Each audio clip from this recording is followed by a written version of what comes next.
All right, welcome into Power Four Picks brought to you by Better and Green. We have our official playoff bracket. Selection Sunday was yesterday. All the chaos you've probably been seeing on social media of the 12 teams in, the teams left out. It's absolute chaos, but that's what we wanted. We wanted chaos to ensure that the playoff is going to get changed, and I think it 100% will be changed next year. I don't know if it'll remain at 12 teams, if it'll grow to 16, possibly 24, 28, or if they're just going to get rid of the rules and just give us the 12 best teams, which I think is ultimately what they should do. But anyways, very exciting times. We're going to talk about obviously the teams left out, the teams that were granted a spot in. We're going to talk about a couple games we're looking forward to, and then a couple winners we think that can win this based off of this current bracket. But Ethan, welcome. How you feeling heading into bowl season and into playoff season for college football? Yeah, obviously yesterday was crazy. I mean, a ton of my friends are Notre Dame fans, so I have been at the forefront of the Notre Dame snubbing, if you will.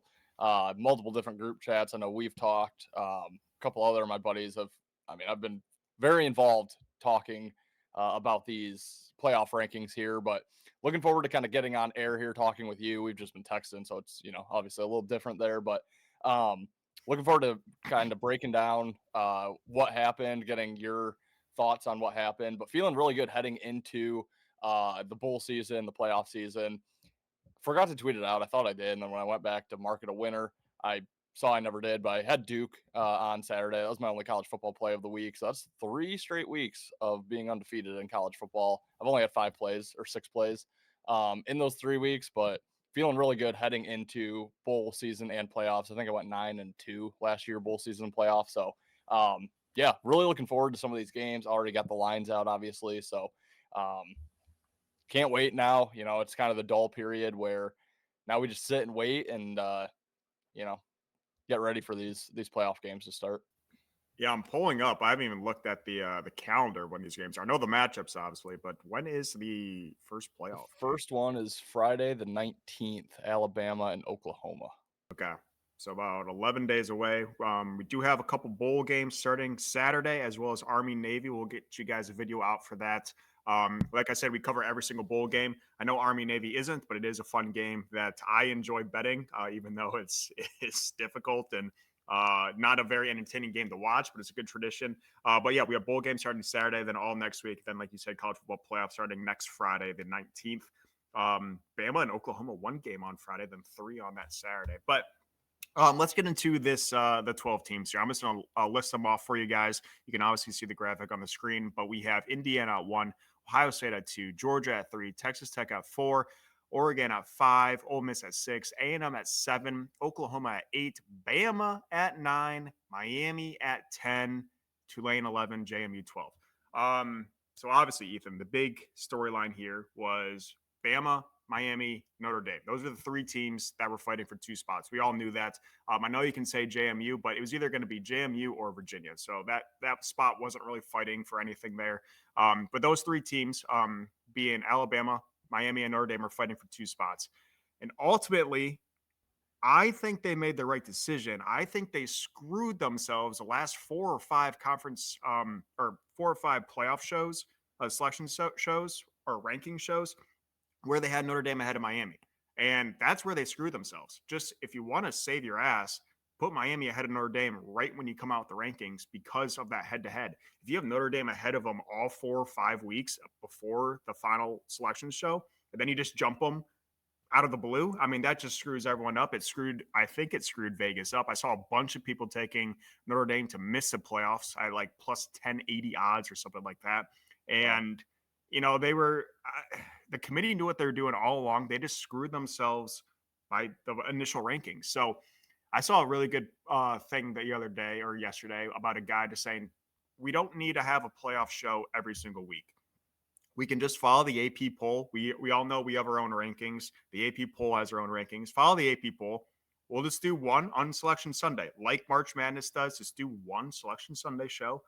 That way, you don't have this confusion where everyone thought Notre Dame was in over Miami, and then Miami jumps them. But what are your thoughts on obviously the big controversy is Miami Notre Dame? What are your thoughts on that? Yeah, I mean, I 100% think they ended up getting it right as well. Um, yeah, I know Bama was in that conversation. To me, and maybe it is just a little biased, but I think it's ridiculous. I don't know how you can play on conference championship weekend and then get jumped by teams in your same conference that didn't play. Or Notre Dame and Miami didn't play on conference championship weekend. So to me, it was never a question whether Bama deserved it or not. I thought they did, especially when you're getting A&M, Ole Miss, and Oklahoma in, which are all deserved to be in. But I think making your conference championship game has to mean something. Winning your conference has to mean something. And yeah, so to me, it never even should have been in question whether Alabama got in. So I'm very happy that they did. I think that's the right move. And then, yeah, I mean, Notre Dame, the thing, I mean, you hit the nail on the head. The committee kind of screwed themselves with their rankings in the pre-shows. But the thing that sucks is Notre Dame is a top 12 team. I mean, they just are, but they don't have a resume at all. They're only two good games on the season they lost, and it's the two teams now playing each other in the first round, A&M and Miami. They had two ranked wins, USC no longer ranked, and Pitt no longer ranked.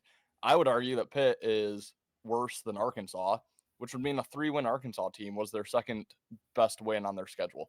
And I like that the committee took a stand and said no free rides. You're not, you can't go lose your two competitive games of the season and then schedule these brands where people know Purdue, Arkansas, Boise, NC State. Like these are, it's not like they're scheduling Mercer and Northern Arizona and like these nobodies, but they know what they're doing. They're scheduling the weaker Power Four conference teams, knowing they're going to go roll them, get a decent record, and I think they just thought they could waltz right into the playoff regardless of what happened against A&M and Miami. And I'm glad that the committee put their foot down and said, no, you need a resume to get into this thing, and you don't have it. And to be honest, Miami probably doesn't have it either, but Miami has the head-to-head win. So that's ultimately what elevated them above Notre Dame, and I think it's just.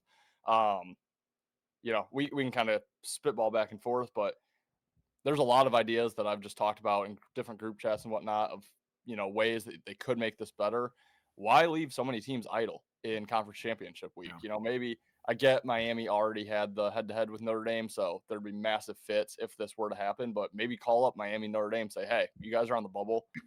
You're playing again. And the winner gets in, or, Oregon and, or maybe not Oregon, but I don't know. There's just, why are so many of these good teams sitting here idle? When you could schedule another game and kind of figure things out that way. Again, Miami then would be the pissed off team because they'd probably lose to Notre Dame, get snubbed, even though they already had the win. So I don't know. I'm glad I'm not on the committee because it's an impossible. You're never going to get it right. There's always going to be a team snubbed as long as these Sisters of the Poor, JMU and Tulane are going to be getting in. You're always going to have a big name knock it in. So yeah, I think they got it right though at the end of the day, and I think they really put their foot down on Notre Dame. I'm glad they did.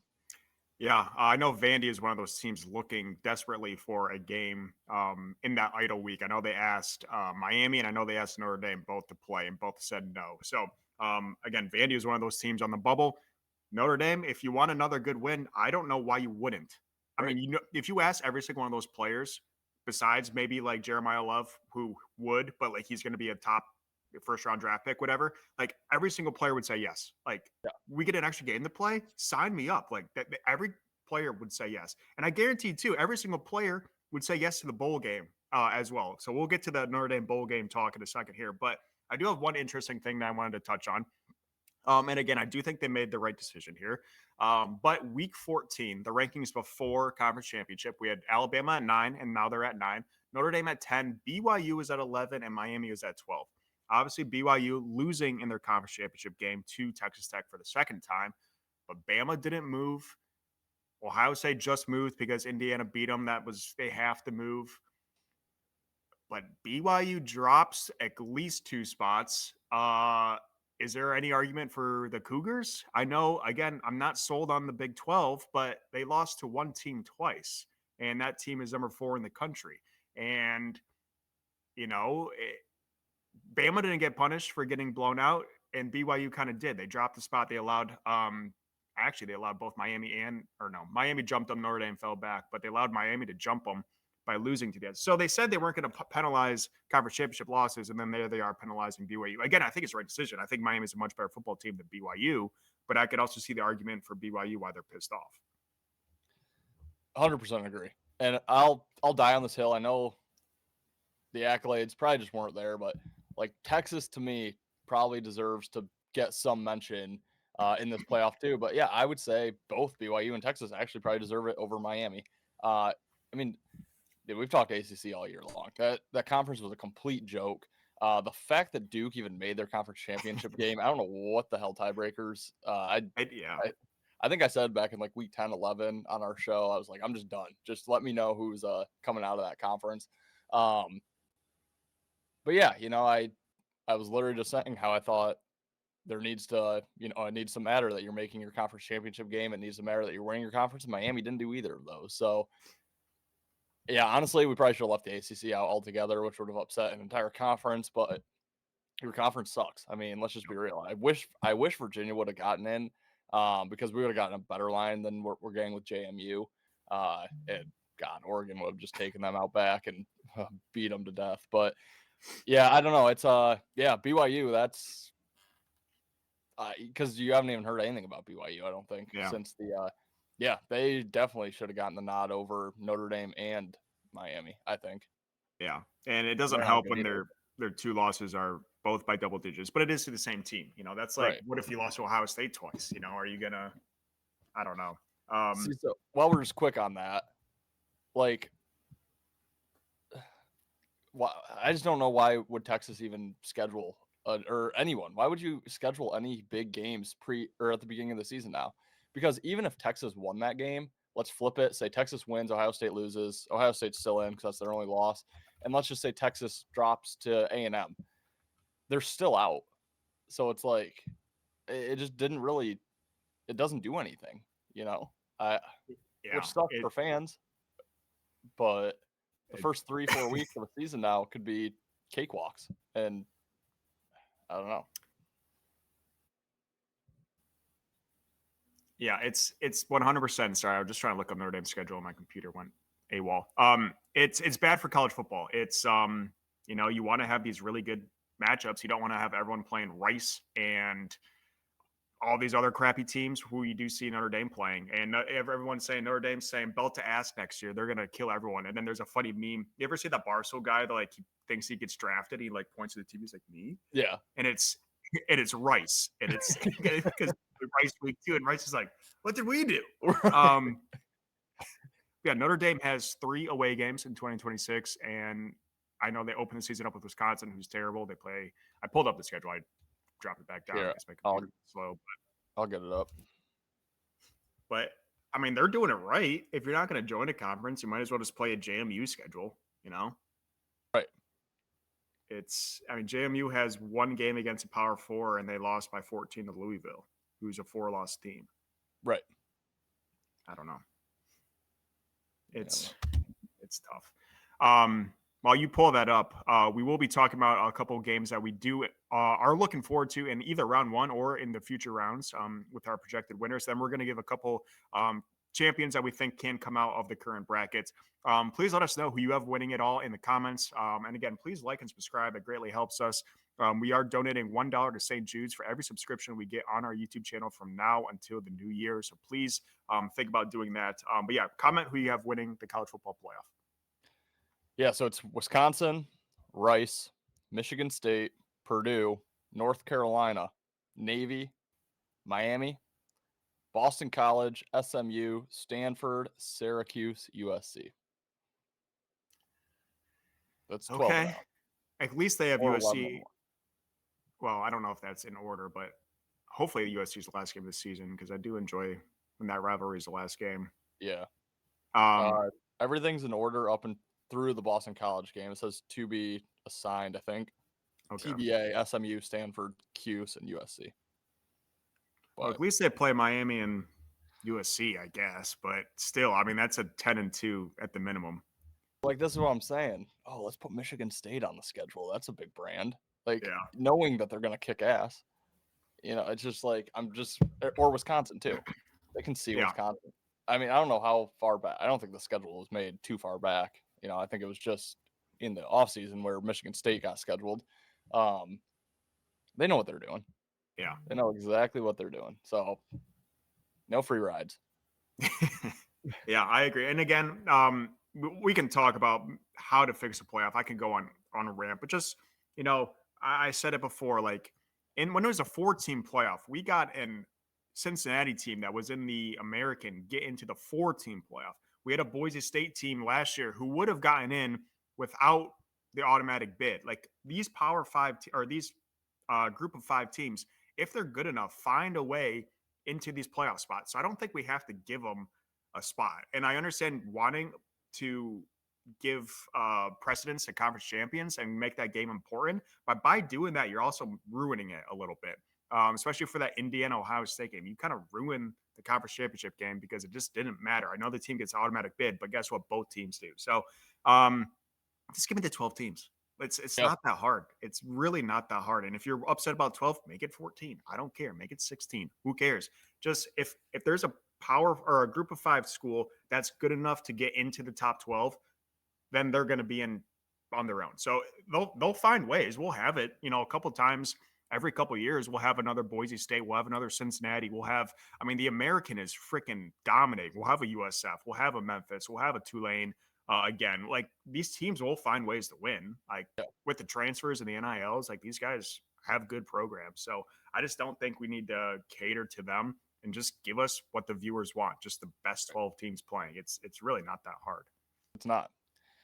I want to bring this up, and this would just be a nightmare to even get to this point, but I think it'd be interesting. What if it was just like a 3-tier system with relegation where you take the top echelon? I mean, you're going to have to go in between seasons. So, if you have a down year, you're going to kind of get screwed, but take the top echelon of the Big Ten, the SEC, every conference, and that's tier 1. Then you take the middle tier, that's tier 2, third tier, tier 3, and then that's your league for the year. And it's like European soccer, where the top so-and-so teams from tier 3 move up to tier 2. The tiers, that you fall and gain based on how you play, and then only tier 1 can make the playoff. But you're playing for tier 2 is playing to get into tier 1 for next year, so maybe they can, I think that could work. We're probably never going to get to that point. It's just a complete nightmare to even really think about getting there, but I think it could be interesting. Yeah. I was also hearing something with these mega conference now. I mean, the Big Ten is 18 teams. Why not add 2 more and make 4, 5-team divisions and just have you play your divisional games, and then you have a couple crossover. And at the end of the year, you have a playoff to get into the Big Ten championship game. I mean, the SEC can do the same thing. The ACC has a shitload of schools out too, so that could also, help give you more games and kind of let the cream rise and figure it out. But yeah, I think the current thing is just, it's so messed up. So they're going to change it. I know they are. They changed it last year. People got upset that Boise and Arizona State got buys. I can't even imagine what they're saying this year with 2 power or group of 5 schools in that. And we'll get to it in a sec, but JMU is going to get murdered. Murdered. Wait, what was that score against Louisville? 28-14. Which, whatever. But Louisville murdered by Oregon. Right. Louisville did beat Miami, but whatever. That was the only God, I keep getting these group of 5 and Power 4 team they played. And then I watched that JMU game in that they looked bad. Like, they didn't look good. Like, on Friday? Yeah. They look like a MAC school. Yes. And it's just like, in that conference, the Sun Belt has died. The American has taken over the Sun Belt. There's no more of these Appalachian states, Coastal Carolina powerhouses anymore. It's JMU and Liberty, but now Liberty's dead. Like, I don't even know. I'm trying to find that Oregon score to Liberty. I think that was like the final year of the 14 playoff. Liberty got like number 12 in the rankings or something, played Oregon, who was number 5. Yeah, and they boat raced them. I really think it was like 63-3. 45-6. Oh, 45-6. Close enough. Yeah. 6 points scored in the first. Yeah, so I mean, up at the end of the first. Yeah, and it's just, I don't know. I think that's going to be a I think that's going to be a blow. And the other power four versus group of five is that Tulane Ole Miss team or Ole Miss game where these teams have actually already played, and that was a 45-10 Ole Miss win. What's the spread on that one? Is it like 4.5 somewhere. for Ole Miss Tulane? Oh, sorry. I was thinking A&M Miami. Oh, 16.5, I think. yeah. That one's going to be interesting to me because I think Tulane is sneaky good. I know they're in the American, but their defense is fun to watch. Their offense is viable, but again, it's group of five versus power four. We already saw them lose by 35 points. So, but Ole Miss without half their coaching staff. So that's an interesting game. I don't know how I'm going to bet that one yet. I wouldn't just blindly take Ole Miss in that game just because of the coaching situation and all that jazz going on. But I would 100% blindly take Oregon. But yeah, moving forward, that Texas A&M Miami game will be interesting. I don't have a read on it yet, so I won't give anything out on that one. And then a rematch, Alabama. Or is that a rematch, Alabama Oklahoma? Yeah, Yep. Oklahoma won Yep. that game, correct? Okay, so that's an interesting rematch. Again, don't have much of a read on that one. A couple matchups that I am looking forward to is that Oregon Texas Tech game. That I think will show you right away why BYU didn't get in. Again, I just don't think the Big 12 is fantastic. So I'm really looking forward to Oregon, Texas Tech. And then I'm looking forward to that Indiana, whoever comes out of Bama, Oklahoma. I think those are the two best round two matchups. But what are you looking forward to in the playoffs here? And then after that, give me a couple teams you think can win it all. Yeah, I'm well, from a betting aspect, I am looking forward to Oregon JMU, but yeah, I'm looking forward to Alabama Oklahoma. I think Alabama beats Oklahoma in that game. I think Alabama's played some down games over the stretch, and maybe it is like a Kansas City Chiefs NFL situation where we're just waiting for them to turn it around. And obviously, it's not happening in Kansas City, and maybe Alabama is just down this year. But I was actually talking with my Alabama buddies. They've kind of like plateaued a little bit. It seems. Ty Simpson was just like getting so good, and then by like week 6 or 7, he just kind of like stopped. But I do think Alabama gets through, which would be a great game with Indiana. Yeah, and then probably the Oregon Texas Tech game for me as well. And I think you're right. I think that'll probably show why BYU isn't in. I also just have to quick make mention. I think again it happened where the Big Ten champion got screwed over by winning that game because as I would rather face the winner of A&M Miami than I would potentially facing Alabama, just with a team who has history here, who Yep. this is their expectation is to be here. And I think Alabama is better than Miami and A&M. So, yeah, I think once again, Ohio State, and did they know that going into the game? Probably. So, yeah, something does need to change there. I know you've already touched on that game really didn't mean much for number 1 versus number 2 in a conference championship game. Not sure what the answer is, but, yeah, I think once again the loser lucked out of the Big Ten championship. Yeah, excited to see how these first games go, and then I do think Alabama has a shot to beat Indiana if they play how they can. Yeah, I was kind of thinking that Big Ten loser was going to move to the 3 spot, and I didn't think that was going to be the craziest thing ever. Just move a spot. Georgia won against Bama decisively, like that should bump them up a spot. The loser of the Big Ten should maybe drop a couple. But they put Ohio State at 2, which again was a little shocking to me.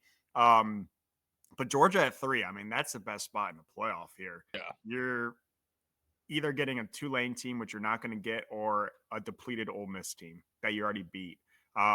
So the 3 spot is really where you wanted to be. I thought that was going to be either Indiana or Ohio State, and the fact that it's Georgia for Big Ten fans kind of sucks. But I think that's a walk in Georgia to the semis there minimum. I think they're going to easily win that game against Ole Miss or maybe Tulane, who knows? But yeah, a couple teams that I think are going to win it. Again, I don't think there's much. Obviously, I do like Ohio State. I am worried about that Georgia Ohio State matchup. I'm interested in Oregon because I think Oregon also has a very or not easy, but a very doable path to that quarterfinal where they'll play either the winner of Indiana or Bama, Oklahoma, which I think Oregon can maybe hang. I know Oregon lost to Indiana already, but again, hard to beat a team twice. So I'll go Ohio State. I'll go Oregon for my value play. And then just my safe play would be my safe play is Ohio State or Georgia. So whoever wins that game, I think will have a pretty good shot at winning. How about you? Yeah, I think there's 3 teams. In my head, there's 3 teams that could win it, and it's Ohio State, Georgia, and Alabama. So Alabama is obviously the long shot at 25-1 here. I think it's worth a sprinkle, but Georgia feels great, 6-1. I think Yeah. Georgia's a smash, and um, the tough part is they are going to have to run to Ohio State more than likely if that happens, and Ohio State's going to be favored in that game. So maybe you just roll over Georgia money line each and every game, but yeah, I don't know. I think Georgia's hot at the right time. Their only loss is to Alabama early in the season, and it was a competitive game. Obviously, we just saw what happened on Saturday against Alabama.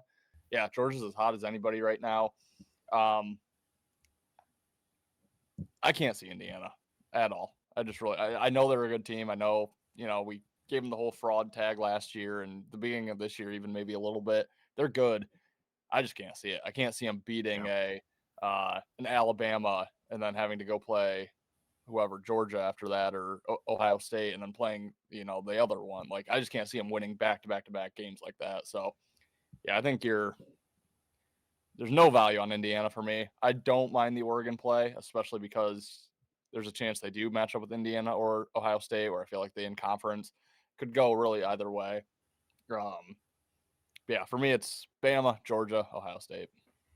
Yeah, there's much teams, and I said I don't hate Oregon's path, so that would be my only reason for a sprinkle. But I think I can't disagree with any of those. But anything you wanted to add on before we close off for our reaction to the college football playoff? Like I said, we will be covering every single bowl game, including this Army Navy game this weekend. So make sure you stay tuned over for Power Four picks for those predictions. Anything to add before we close out here? I think I'm good. I think I got everything off my chest. Okay. If anyone wants to debate how to change the playoff bracket, please DM me. I can talk for hours on that. I really can. I don't think it's that hard. I'm wondering why a multi-billion-dollar business can't figure out a better way to make more freaking money. Because that's ultimately what it is. It's a moneymaker. And if you say it isn't, then you're just wrong. But they could make so much more money if they wanted to. So I don't really understand what they're doing. Must be liberals in charge. Anyways, on that note, actually, no, sorry.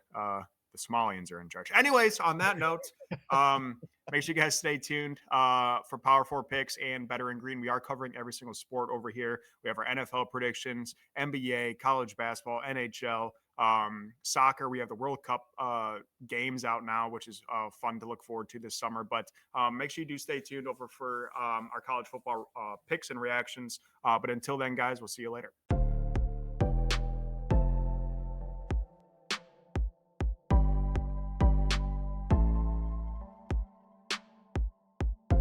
Welcome to Better in Green, to Better in Green, to Better in Green, listen in and cash out, that's what it's all about. Come on, let's make cash now.